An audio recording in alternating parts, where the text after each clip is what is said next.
AQShga kiritilmagan hakam FIFA tomonidan to'liq tovon puli oladi.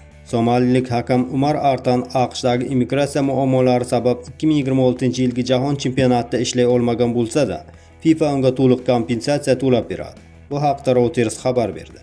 34 yoshli hakam bilan bog'liq voqea turnir davomida eng ko'p muhokama qilingan mavzulardan biriga aylandi.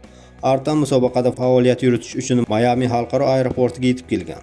Ammo AQSh rasmiylari tomonidan 11 soat davomida so'roq qilinganidan keyin mamlakatga kirishga ruxsat berilmagan. Ma'lum qilinishicha, AQSh rasmiylari uni terrorchilik guruhlari bilan aloqador shaxslar bilan bog'liqlikda gumon qilgan.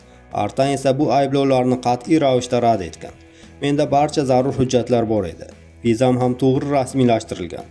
Men faqat hayotimdagi eng katta orzuyim Jahon chempionati o'yinlarini boshqarish imkoniyatini ro'yobga chiqarish uchun kelgandim, deydi hakam. So'roq jarayonida undan Ash-Shabab guruhi haqida ham bir necha bor so'ralgan.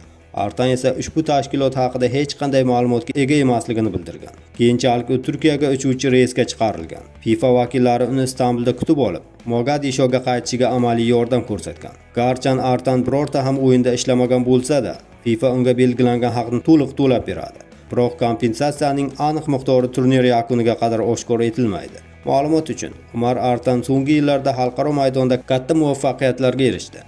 U 2025-yilda Afrika futbol konferensiyasi tomonidan erkaklar o'rtasida yilning eng yaxshi hakami deb topildi. Shuningdek, u Afrika Chempionlar Ligasi finalidagi Pyramids va Mamelodi Sundowns jamoalari o'rtasidagi hal qiluvchi bahsni boshqargan ilk somalilik hakam sifatida tarixga kirgan. Bundan tashqari, FIFA unga Chilida bo'lib o'tgan U20 jahon chempionati uchrashuvlarini, jumladan 3-o'rin uchun bahsni ishonib topshirgan.